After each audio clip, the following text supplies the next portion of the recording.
It's Midday Live from the News Hub at Adesawe. I am Wendy Lai. Our headlines for this afternoon.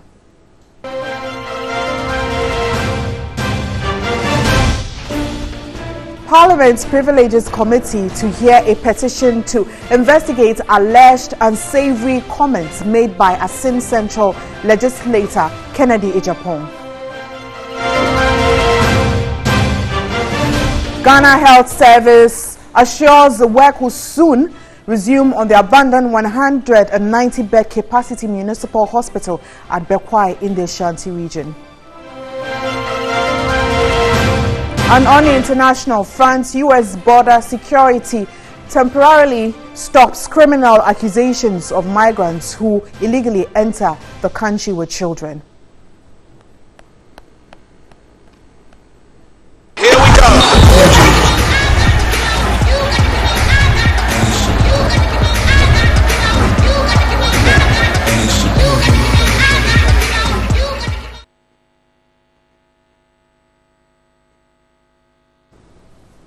And as usual, in this World Cup season, before we start, we have some updates for you. Yofusalabi. Well, it's Nigeria, Argentina. Exactly. Are you expecting anything different?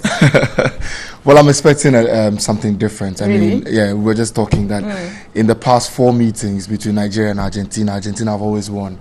And there's a lot, it's a huge game today because either of the two sides that loses is out of the World Cup, and Nigeria wouldn't want to be out of the World Cup after that huge statement they put out by beating Iceland in their second group game. So a lot is at stake today, really. The last time both sides met, Argentina won by 3-2 after Ahmed Musa scored 2 goals of their own and all of that. So Lionel Messi scored 2 goals also in that game. He has not scored at the World Cup this year. He will come out as a wounded lion trying to put some goals past the Nigerian defense. So it will be difficult to see. But well, I'm for Nigeria.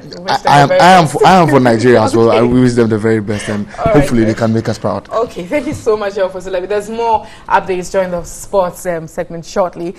You're still watching Midday Live. Let's start with our stories now. And Parliament's Privileges Committee is expected to meet on Tuesday to hear a petition to investigate alleged unsavory comments made by their Central legislator Kennedy Ejapong. Meanwhile, the ranking member on the Privileges Committee, Matthias Kwame Nto, earlier spoke with our sister station 3FM 92.7 Tuesday morning. Unless the program has changed, at the previous meeting that we held in Parliament, the committee agreed that we first take evidence from Honorable Mutaka, who made the allegation, analyze his allegation, the report that you bring. Then later we shall call Kennedy Ejapong, the honorable member. So that is the program, or that is the decision we took the last time that we met in Parliament, before we start a public hearing, and that will be the beginning of the whole issue. So for today, it is a matter of taking evidence from Honorable Mutaka, and then the committee looks at it, and they take a decision. Then later we call Honorable Ejapong before we start a public hearing. Well, this is a public interest issue. Even though today and the next meeting we're going to do in camera, people already think if an issue is in connection with member of parliament, we try to cover the person. We don't want that to happen. That the truth will be unraveled, and then we will take a decision. The whole country, Ghanaians are the best judges themselves. So that when we do it in public, then anybody sitting anywhere or any part of this country will take his or her own decision as to the evidence that will be brought before the committee.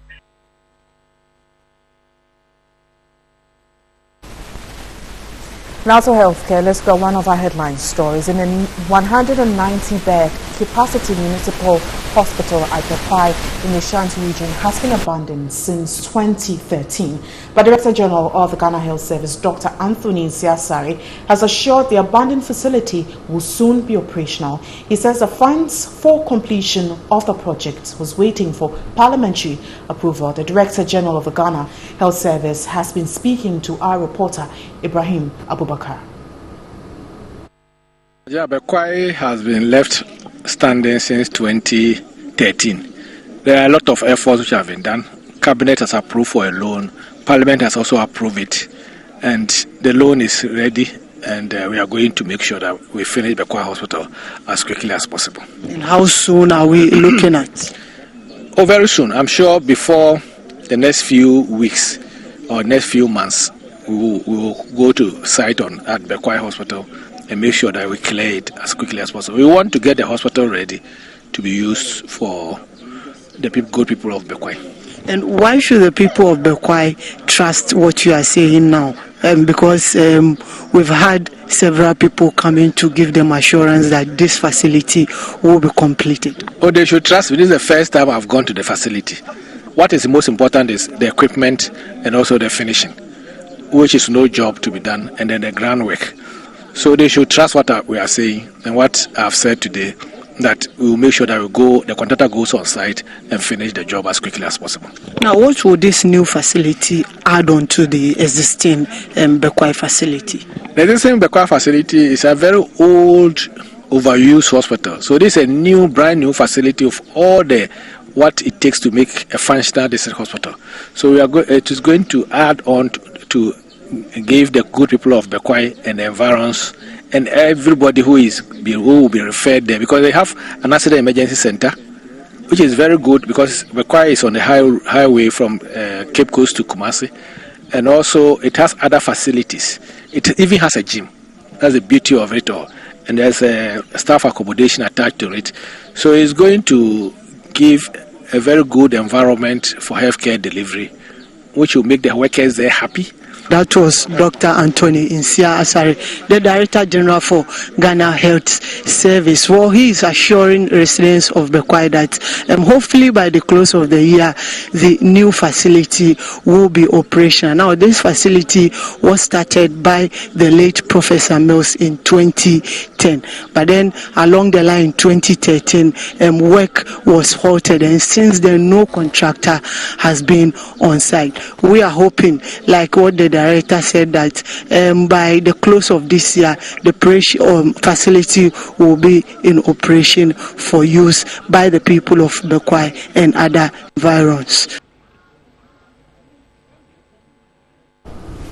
To other stories, and the Minister of Food and Agriculture, Dr. Efria Kuto, has justified the 745,000 jobs created by the Planting for Food and Jobs in 2017.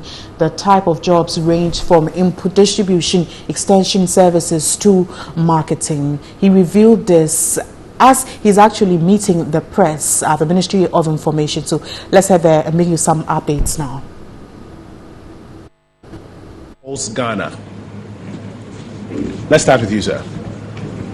My name is Daniel of Rainbow Radio International. In recent times, the Poultry Farmers Association of Ghana have been complaining that they lack enough grain, that's maize, to feed the poultry. And we need to follow up to the market, whether indeed there was the shortage of maize. And some of the market women also compared this year to that of last year, around the same period. We realized that there was a kind of shortage. So when we spoke with authorities, we got the information that there was enough maize in the market. Thankfully, the Honorable Minister has just shown us some of the proper houses, and I might go one from Denmark. I want to ask. We'll bring you some more of that Meet the Press series in a subsequent bulletins. Let's look at some other stories. And the Privileges Committee of Parliament is expected to sit today to determine the case involving the MP for Asin South, Kennedy Ejapong. The MP is alleged to have made derogatory comments about Parliament as an institution which the House believes has brought the name of Parliament under disrepute. He referred to the Privileges Committee. He was referred to the Privileges Committee some few weeks ago. Joining me via phone is our parliamentary correspondent, Evelyn Timma. Hello, Evelyn. Hello, Wendy. Now, has the committee met with Kennedy Ejapong?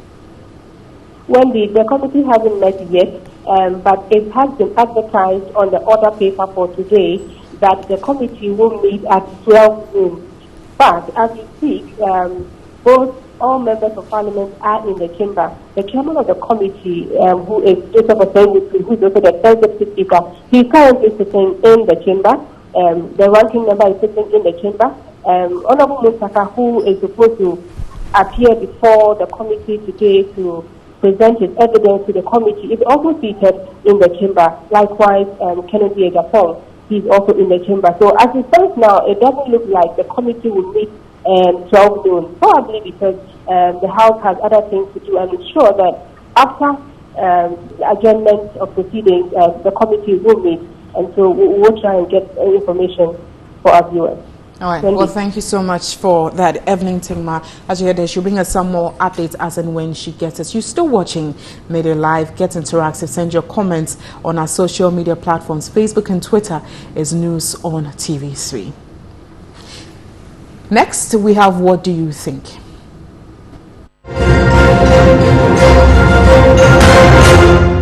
The president has revealed his take-home salary, 29,000 Ghana cedis. Many people argue that this figure is low for the first gentleman of the country, especially since CEOs of some government institutions take home much more. Today on What Do You Think? I want to find out what you think about the president's take-home salary. Considering other organizations such as Cocoa Board, the Bost, the kind of amounts they are taking, compare the amount the teachers or the civil servants and different levels of occupation are taking, it's too much. It's too much because Ghana, I don't think things are going on as we expect things to go. But it's the president and 29,000 ish, Charlie, do. It's okay because I think some people some time back, is it Opuni or something, he was taking like 50,000 or something. Yeah, so if 29,000 is I think it's okay. It's a son of mine. It's too much. Why do you say so? As a president, he should lead by example. And looking at all the benefits he's getting, I think it's too much. 9,000 cities. I think it's okay for him. Because he's the head of the state, so it's okay. Thank you very much. But he should even think about those working under him too. So that they will just be happy like how it will be happy. It's okay, and I think if the parliament too can review it, it will also help. There are a lot of people who earn more than he does in this country. I mean, through businesses and other means. So I think that it's not really an eyebrows raising figure. I mean, it's normal.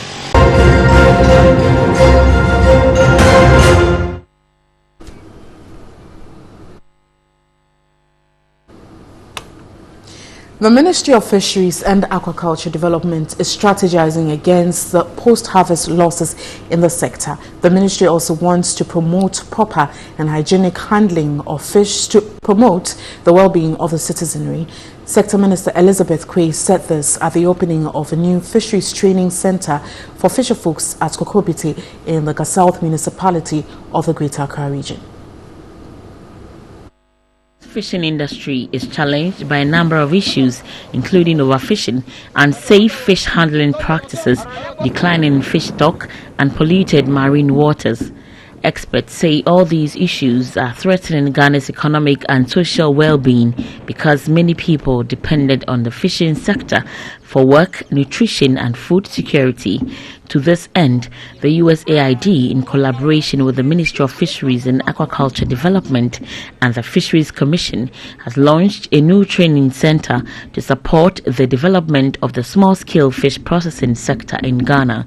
The new training center, under the management of Development Action Association, will provide assistance to government efforts at improving and promoting hygienic fish processing both at the national and regional levels. It will also reduce post-harvest losses in the small-scale fish processing sector. The DAA Center was designed and equipped with technology to serve as one of the first facilities in Ghana to comply with the requirements to achieve the Class 1 certification for hygienic fish processing. The acting director for economic growth at USAID Ghana, James Likers, urged the ministry to implement the closed season in order to protect water bodies from overfishing. The closed season, in combination with other good management practices, will result in increased landings by 90,000 metric tons by 2030. It will go a long way towards securing the livelihoods of the over 2 million people in Ghana that are involved in the sector.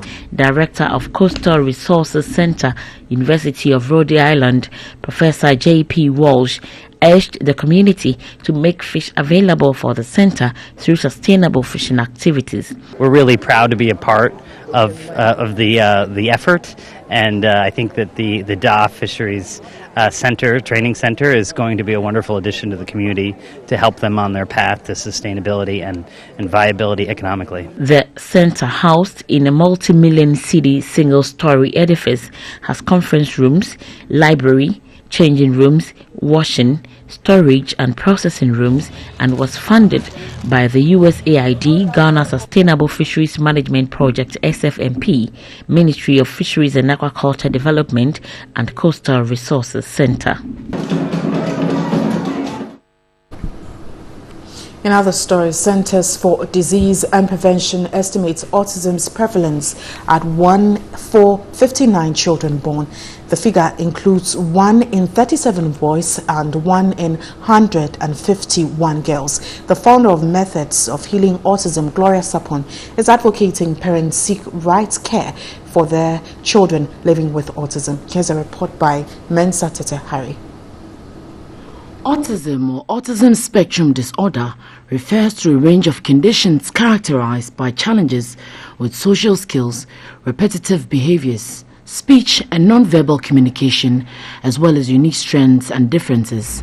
Some parents say their autistic relatives who could neither speak nor write are now able to, indicating that there is hope for autistic children, no matter how severe it may be. According to the founder of Methods of Healing Autism, Gloria Sapon, parents of children with autism should treat them like any other child would be treated and shun stigmatizing them. She noted that children must be given organic food other than already processed ones, which may intoxicate them, other than helping them improve on their condition. There are some food which they shouldn't even touch at all. Example are sugar, white flour product, pastries. They should only take coconut oil, shea butter, palm oil.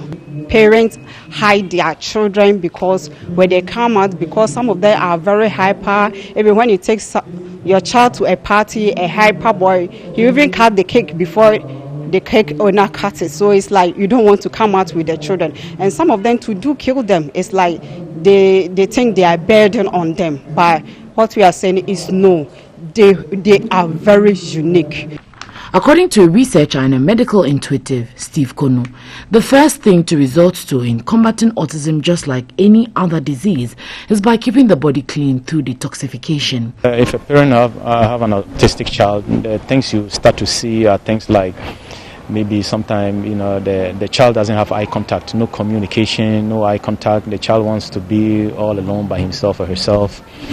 And, sometimes screaming and repetition and, maybe sticking everything inside the mouth, anything they find, they don't know, they don't have any boundary, they're not scared of anything. Sometimes they would even like to run into the street or, they don't have a fear. As a parent to an autistic child, he stressed that taking in toxic food shuts down the immune system. This, he noted, allows parasites get free passage, which would in end cause havoc. Let's head to the western region, where scores of residents at Edumbanso in the Mpoho district are protesting over the poor state of roads in the area. The residents, numbering over 500, have blocked the road leading in and out of the community. Our reporter Eric J is there and he joins us live. Residents of in the Mpoho district of the western region this morning embarked on a demonstration about the poor state of the road. Now, on June 10, President Nana Addo Dankwa Akufo-Addo came to the region, and as part of his tour, he came to Mpoho to cut the sod for the construction of a 15.5-kilometer stretch of road from Kechebiri to Mpoho. That's the district capital.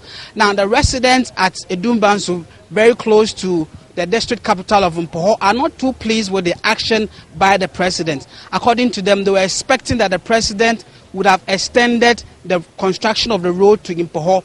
They claim that since 1811, there's not been any major activity on the road. So the road is in a very deplorable state. Pregnant women who are on their way to hospital sometimes give birth on the road. They also say that sometimes a lot of foodstuff gets rotten because they are unable to cut it to the main market of Impoho and Takoradi. So they've been demonstrating since morning. They've blocked the entrance of the community. At the end of the community too, they've mounted a barrier and this oil palm plantation. And since morning, none of their trucks have been able to use this road. I have with me one of the opinion leaders, Kobina Nkrumah, to tell me more about today's action. Good afternoon and welcome to TV3. Good afternoon. So tell me, have you made this concern of yours known to the District Assembly? Technically, we have not. The reason being that, yes, President Akufo-Addo came here just on the 10th. And we are well aware and well informed that before President comes into a district, there should be a collaboration between the District Assembly and the President. So if the President has been here and the President decided not to attend to any of our chiefs, then there's no need in informing them of our grievances. Because they've seen that, yes, they cannot help us. So we have to then take it upwards to the President. That's the main reason why we did not contact the District Assembly. So then how do you expect your concerns to be addressed? Yes, the letter that we drafted, we have dated them and we have sent a copy to them. And we have also forwarded the copy to the President. The reason being that at least we should inform you that this is what we are doing. But we will not inform you to give us go ahead to do whatever we have to do. Do whatever we have to do. So the reason for not informing the district is, yes, the President was here, and I'm sure that they briefed the President before the President came, and the President ignored our heads. So we don't have to just fall on them again. We don't have to I read your statement, yeah. And you are claiming that since 1811.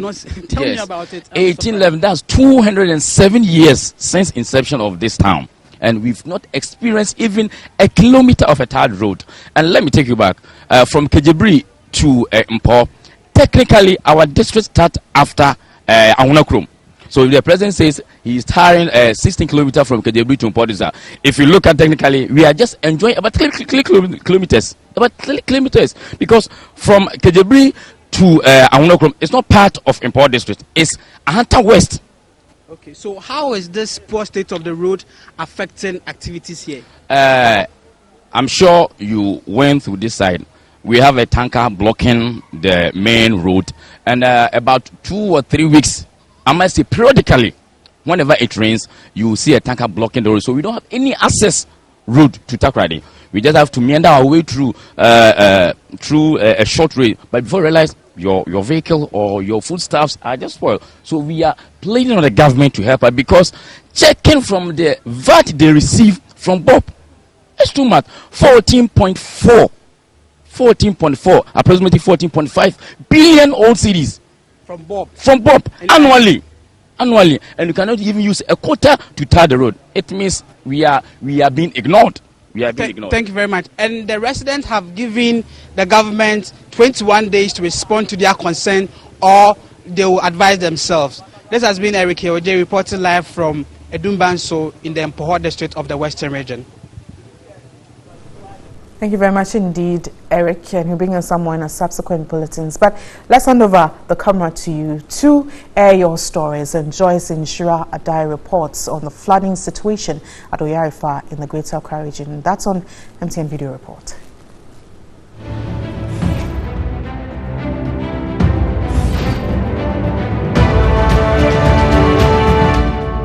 This is Oyarifa Teman under the Madina constituency, and here we can see it has rained for not even more than an hour, but this is what we see here, and this is what has been happening over the years. Inhabitants of this place always have to go through trouble traveling from one side to this place. It has been entering the houses.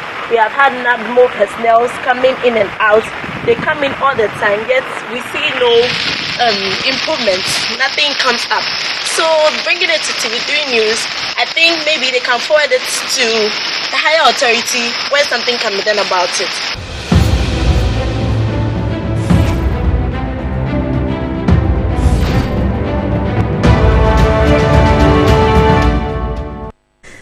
You can also send your video reports via WhatsApp platform 055 143 3044 055 143 3044. This is still Midday Live.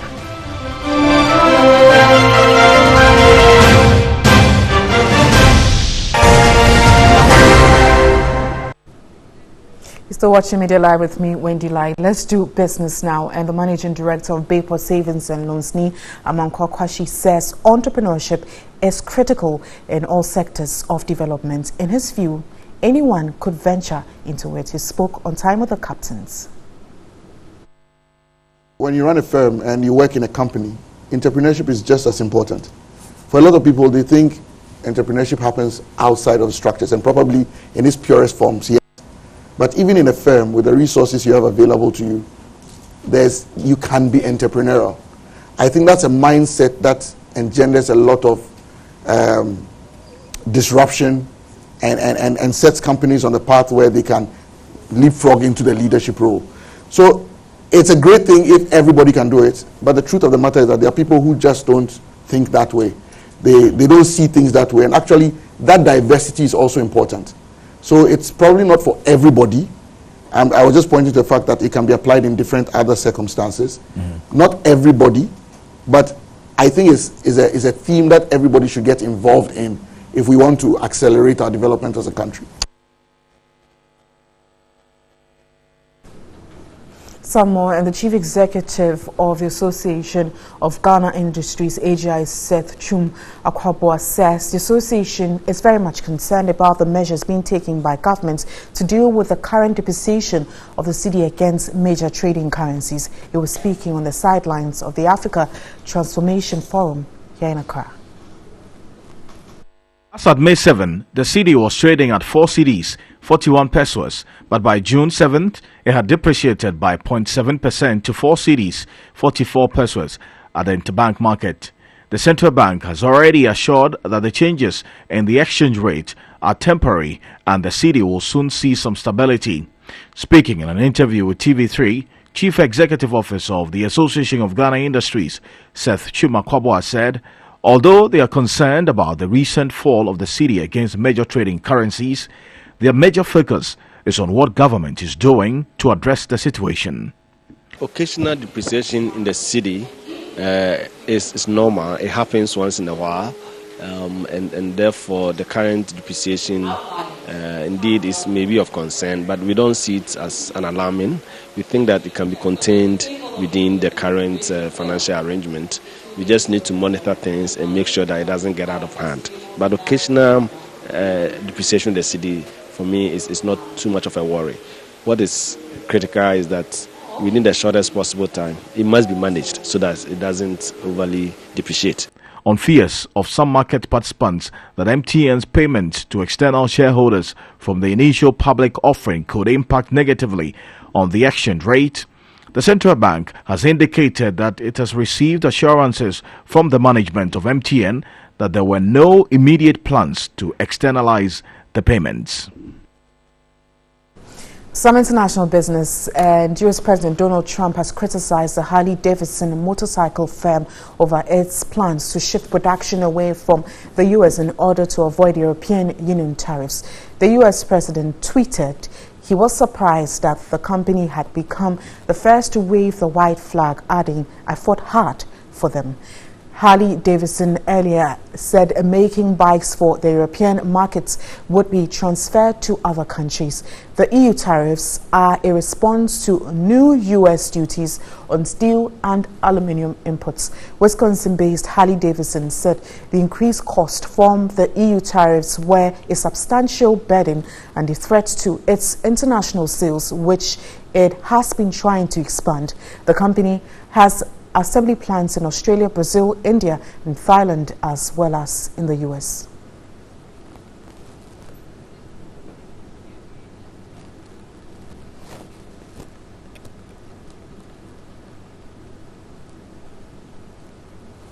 That's all for business. Let's do politics now. And the National Democratic Congress, NDC, says it will not prevent its members from seeking legal redress following the outcome of the party's constituency elections on Saturday.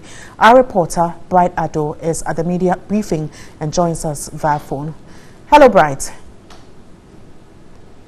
Good afternoon, Bright. Good afternoon. Now, what has the party been saying concerning this recently held constituency elections, especially on the legal redress? Oh, well, the NDC just finished addressing the media, and it was basically on the constituency elections held on Saturday. At this point, we know that 36 out of 275 constituencies could not hold their elections. And so most of them have been directed to do that this coming Saturday. So on Saturday, we are going to experience another round of elections. And then in respect of Sagnarugu, where voting was disrupted due to some violence that took place in the town, we've been told that today, for instance, election is being organized in this constituency, and that is the Sagnarugu constituency. At this point, we understand, and I mean the vice chairman of the party, Ofosion Pofo, said they know that some people plan to sue the party, and some of them have even gone ahead to sue the party. But he said that they will not force them, and they will not prevent them either from suing the party, because it's within their right to do so. But they have entreated them to restore to the internal mechanism within the party to resolve such issues. The press conference is over, but they are going into another crucial meeting, and that is when they will determine how the regional elections will go. At that meeting, they are going to determine the modalities and the guidelines for organizing the regional elections. Right. So far, they've had the branch elections, they've had the constituency elections. We are left with some major elections to go, and that is the regional elections and the national elections. Thank you very much indeed, Bright Ado, for that update. This is still Midday Live. Do stay with us.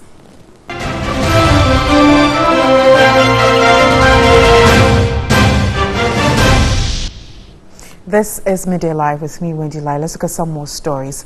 And Head of Communications for the Food and Drugs Authority, James Latte, has urged the general public to desist from patronizing drugs from drug peddlers who ply their trade in commercial vehicles, as most of such drugs could be harmful. He also added the FDA will continue to sanitize the public on the safe use of tramadol. The shops. I think the general public must also desist from patronizing medicines in buses, along parks, from peddlers. People walk into your shop with a rubber bag and selling this medicine, they just buy it because it's a dewormer. But the point is that walking with the medicine through the sun, the storage, will compromise the product. Right. So you see, we all need to play our respective roles in making sure that these things are done rightly. When it comes to the codeine containing cough syrups, for that one, yes, it's going to be banned. But with the tramadol, we've had a meeting. We have a technical advisory committee. I'm sure you know about them. It was an extensive meeting, and it came out plain that you cannot substitute the tramadol for the cough syrup containing codeine. You can, but the tramadol cannot. So you cannot ban the tramadol. What we need to do is to continue with the enforcement, education, to make sure that the right things are being done. To some more stories, a member of parliament for Damongo, Adam Mutawakilu, has described Vice President Dr. Bawumia as naive and does not do thorough cross-checking facts before making comments. He said this in response to Dr. Bawumia's comment about how government contracts for the construction of hospitals, roads and schools in the country were inflated under the NDC administration. The MP was speaking on New Day. Dr. Bawumia, the Vice President, made a statement with some comparisons. First and foremost, I want to ask our religious leaders to pray for Dr. Bawumia. His appetite for misleading the public has no point of satiety. no point of satisfaction. The more he lies, the more he feels like lying. I thought he would have made specific reference to a project and said that this project at this location, so that we have the opportunity to look at it and make comparisons. Then it politicizes the whole thing. As a doctor, I expected that when somebody gives you an information, on your own, you do comparisons. Find out before you make that statement. I believe that if somebody tells Dr. Baumiya 1 + 1 is 10, he will rush to the public and tell the public that 1 + 1 is 10. Until the public draws his attention that that is not true, then he comes back to his senses.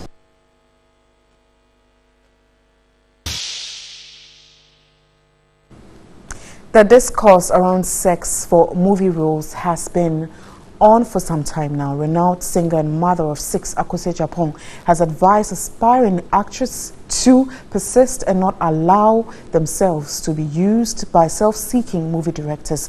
She also touched on the dangers of taking drugs to induce one's craft. It is all up to you to take a decision. Please, I want to be an actress. Okay, you have to take this part and you have to dress like this, you have to be like this.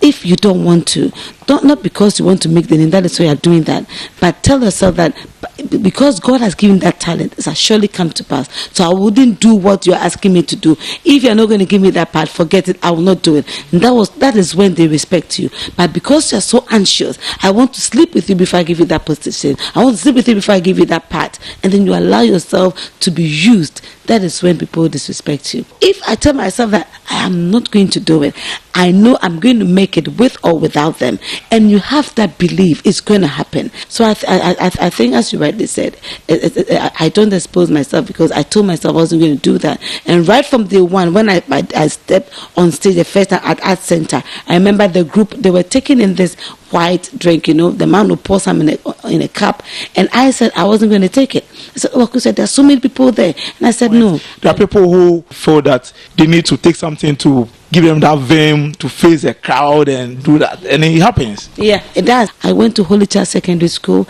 I performed in front of 6,000 students.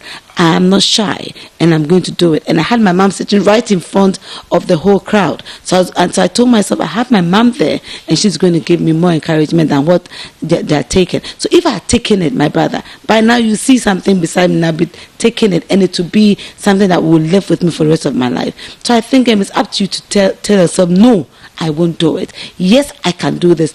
With or without your help, I'm going to make it.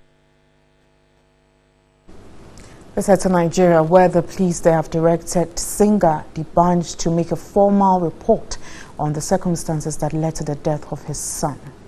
Edgar Imohimi, the Lagos State Commissioner of Police, noted that the purpose of the investigation, the family should report the incident to the police after the period of mourning. D'banj lost his only son, Daniel Oyebajo, who turned 1 in May in a swimming pool inside the singer's Lagos home on Sunday, June 24.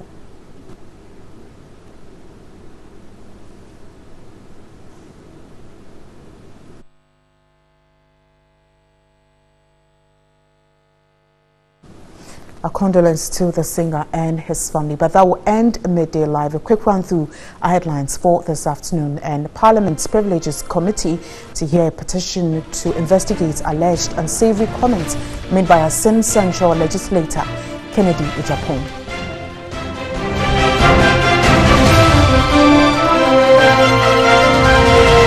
Ghana Health Service assures work will soon resume on the abandoned 190-bed capacity municipal hospital at Bekwai in the Ashanti region. On the foreign front, U.S. border security temporarily stops criminal prosecutions of migrants who illegally enter the country with children.